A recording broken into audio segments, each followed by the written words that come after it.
So this is going to be a different video than others that I have on my channel now. But I just want to talk about something that happened to me last night on Wednesday. What is it? To the 23rd. So Wednesday, March 22nd, in Los Angeles, California, America. In 2017, which is obvious because like you're gonna see when this video is posted, this video is like of like our current times, like what we're dealing with right now. And I just say that because it just really amazes me how forward we think we are, granted, like with Trump being president, and you know, just that whole idea that there are people out there that kind of still feel so racially angered for no real reason. It's just astounding to me. But back to what I was saying, this happened to me yesterday, March 23rd, in Los Angeles. And I went to a club called Nightingale, yeah, and Nightingale Plaza, and it's a new club in LA, so I've heard. And one of my friends who, like, you know, knows promoters was like, let's go out here with one of my other friends who was visiting me from New York. I'm originally from New York and I'm in California on a national student exchange program, so that is why I'm in Los Angeles. We go to the club. First, when we get there, like, I don't really feel like such a happy vibe, but you know, I don't feel odd about it. It's just not happy. I let it go. We get to the club. We are at the table that the promoter, I don't know, like booked. I don't really know how that process works, but my friend knows how it works. I just follow her and I trust her. So, whatever, we sit at the table, all is fine and dandy. I asked if I could like put my coat like in this little crevice in the couch because I don't want to wear it. You know, I'm out, I want to have fun. Like, you know, girls just want to have fun, right? And I'm out on the dance floor with my two other friends, and we're dancing, dun, dun, dun. And we get back. We stopped dancing, and I go back to the table to get another drink. There were drinks on the table, and only one of my friends came with me. My friend from New York. She was standing kind of behind me, so the way the place is set up, the tables, as they're called, are kind of a little bit higher off of the floor than the dance floor, so you kind of feel the distinction. So my New York friend was standing on the actual floor, and I was up on the platform where the tables were, and I went to pour myself another drink, and I just felt eyes burning into the side of me for a very long time as I was prepping my drink, but I didn't look because, you know, maybe I'm just crazy. But at one point I had to see why I felt somebody's piercing eyes were like on the side of my face. So I turn, and it's this girl, this white girl, and she's just staring at me like that. And I'm not really sure why she's staring at me, so I just look at her for a couple seconds. I wait to see if she's gonna say something. She doesn't, so I just turn around and I continue pouring my drink. And then this man comes out of nowhere. I don't really know his ethnic background. Like, I would assume that he's Hispanic, but I really don't know. He comes out of nowhere and he was like, oh, honey, I think you're too drunk, da da da da. And I was like, oh no, I'm not drunk. I'm just, you know, trying to get a drink. That's all I'm trying to do. And he was like, no, that's not what I think. And then he pushes past me, gets off of the platform that we were on, goes to find a security guard, and the security guard comes and tells me that I need to leave the club. What I just said is not like, I'm not, what's the opposite of exaggerating? Like, I'm not downplaying the situation. I looked at this girl. I just looked at her. I said no words to her. I didn't touch her, and I came back to the table where we originally were. My friend was completely sober, completely sober. She saw what happened. When the security guard went to take me away, I was confused. I've never been escorted out of a place ever in my life. So A, why? B, that's a little embarrassing. But even over the embarrassing part, it's why. Like, why am I being taken away from a place I should have the right to be? I come to find out later that that table where we were originally sitting had actually been switched. So they moved the table. It was the same physical table, but the group we came with was at another table. But because me and my friends were on the dance floor, we didn't see the switch. We didn't know if they got up and left. So if you have ever been at like a table before, it's just a promoter with a couple other promoters and a whole bunch of random girls. So, I mean, I don't see the same girls necessarily. I'm also not really looking, but there are so many girls, I'm not going to remember all of their faces, especially in like this day and age where everybody wants to look like Kylie Jenner or Kim Kardashian. When you're not like really focusing on who someone is, like, you know, looking at their facial features in a dark club, like, do you know what I'm saying? Like, it's not like I'm sitting there like analyzing their faces and really taking in who they are. So everyone kind of looks the same. People, for the most part, dress the same. So since the table had been like moved, I can understand why they weren't sure why I was actually there. Like, I'm not saying like that doesn't make sense to me. What I'm saying doesn't make sense is why I had to be like physically taken away as if I was a criminal, because I'm just pretty sure if I didn't look the way I looked, that wouldn't have happened to me, because it's a club. Drunk girls might come up to a table not knowing where they're supposed to be. Like, that's like a regular occurrence. Like, I don't really think that that's a big issue. So like the fact that it happened is like really weird. So I had to change locations because whatever, doesn't matter, but I had to change locations. But yeah, so everyone for the most part looks the same. So the security guard comes up to me and he's telling me like, "Miss, I'm sorry, but you know, you have to leave." And I said, "But what did I do?" And the security guard himself tells me, I saw what happened and you didn't do anything, but he's telling me that he doesn't want you here, so like I'm obligated to take you away. So that's already sign number one. So I'm over here shocked. Like, I've never, like, really, I don't know if that makes sense. Like, imagine somebody like telling you you can't be somewhere that you know you have a right to be. Like, that's just weird. So we go outside, like me and my friends, because, you know, the friend I was with sees like what's going on. She's like, "Oh no, we're ready to leave." And then my other friend, who wasn't directly standing there, is like, "What's happening?" And at this point, I just want to leave. Like, I'm not trying to have an argument.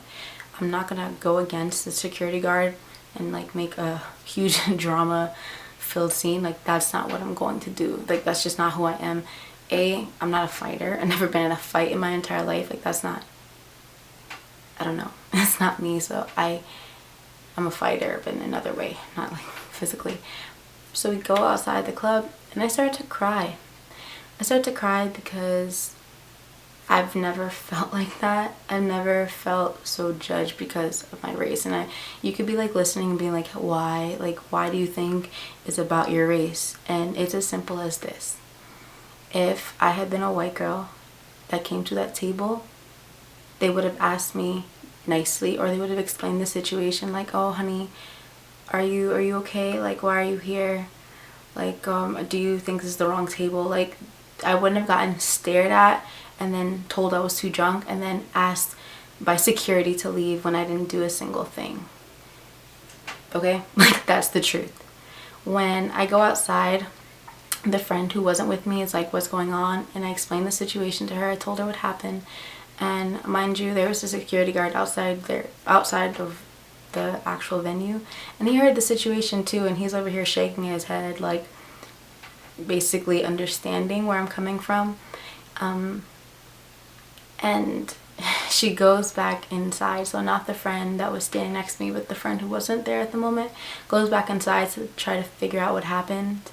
And she asked the girl, like, what happened? The girl that was staring at me, like, what exactly went down? And that girl was like, the first thing she said, I guess, was, I'm so sorry, like, I didn't mean for that to happen, but we just felt like her and her friend were ganging up on us.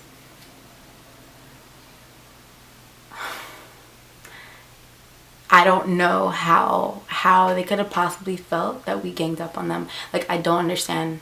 I didn't even know that she was with another friend. Like, I literally just looked at her. That's it. I didn't even give her a nasty glare. Like, I could be honest enough to say that, because I don't think that would even mean that anything would even have to escalate if I did give her a dirty look. Like, if I looked at her, like, but I didn't. You were staring at me. You were staring at me, and I looked back at you, and for some reason you felt threatened by me and my friend standing there. And I just want to know why you felt threatened. I just want you to tell me why you felt threatened, because I wouldn't have felt threatened if it had been this flip situation. I wouldn't have felt you and your friend are trying to gang up on me. If I really want to know why you were there, because I see you're a human being, I'm gonna ask you. And the guy was just so quick to just tell me that, like, first of all, I don't like when people, like, touch me that don't know me. He touched me and was like, oh, you were drunk, da-da-da. Like, I'm not drunk. I know what I'm doing. I'm not being loud. I'm not being mean. I'm not being rude. I'm confused right now. I'm confused. And growing up, like, I dealt with, like, racial issues because I didn't grow up in an area where there were black people. So I know what that feels like. I know what it feels like to be the other. I know what it feels like to get judged for your race. And I think because I know what that feels like to have those emotions come up again after not having them for so long in such a direct way. I'm not saying that I live in this world not feeling my race, because I do feel my race. But to have it slap me in the face like that hard, like, it makes me really think that I'm lucky that this situation where my race mattered was for a club. You know what I mean? Something that doesn't really matter. But this is the kind of profiling that has innocent black lives dying for no reason. Like, this same kind of idiotic profiling is, like, the reason why Eric Garner is, like, when he passes away, they have to bring up his criminal record.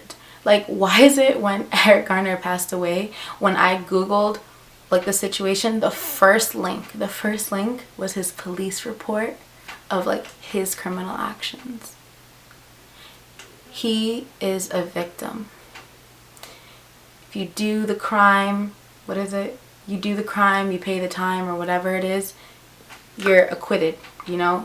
Not acquitted, but you did it. So now you're being treated as a human being, and I feel like my body is hypersexualized. I'm looked at as a savage, like a sex freak, a sex exploration, a vacation. Like, people coming up to me like I've never been with a black girl. Like, that's, and you won't. Like, you won't, not with me, because I am not your toy. I'm not here to be used by anybody. I'm not here to be used by anybody. Like, I am my own, and I'm human, and I just want to be viewed as a human.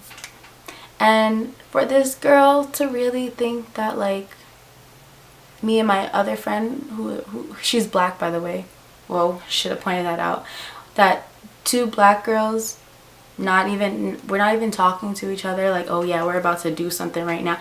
No, just standing like apart, like a friend watching another friend, that you feel threatened that I am going to do something, then I feel sorry for you, because you have issues, not me.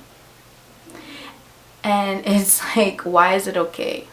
And, like, if you don't think this is a race thing, then you obviously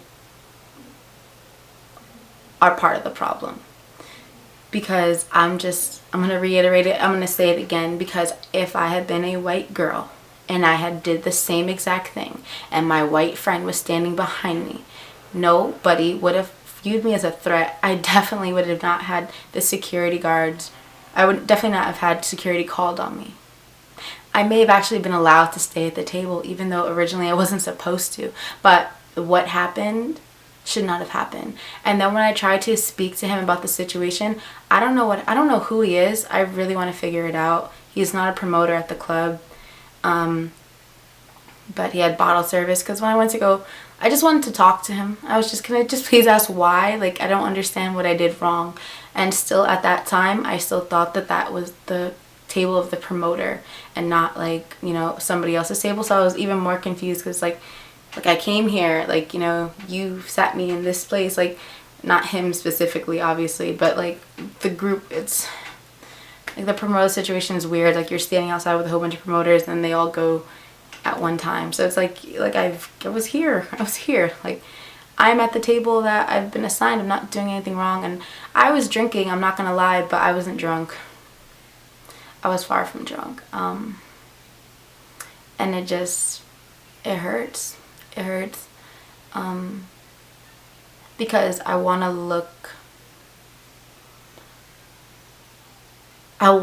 to say that, you know, we're all equal and stuff like that. And I realize that I just feel like that. Or not just me, but there are people who feel like that, but we all don't. But we like to say that, you know, we're all equal. But like, I'm pretty sure that girl is like, yeah, we're all equal, da da da. But you're threatened by me for no reason. So I don't really know if you view me as an equal. I wasn't loud. I didn't yell. I didn't give her a dirty look. I didn't, you know, press her in any way. And like, that happened to me. So I just, I'm not at a loss for words, because, you know, I just said all that I did. But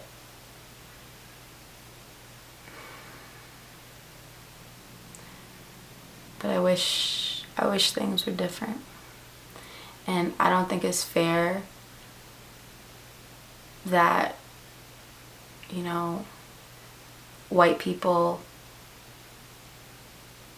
are not like, how could you look at me as a black person and find me more threatening than somebody who's white? Like, that's not fair. I get it, you know, you see things on the news. I see things on the news too. I don't look at every white person that walks down the street as, you know, somebody who's potentially going to shoot up some school. It's not what I do. I don't walk down the street and think every white man might be a serial killer. Let me protect myself. I don't even walk around like every white person is a racist. That's not how I walk around.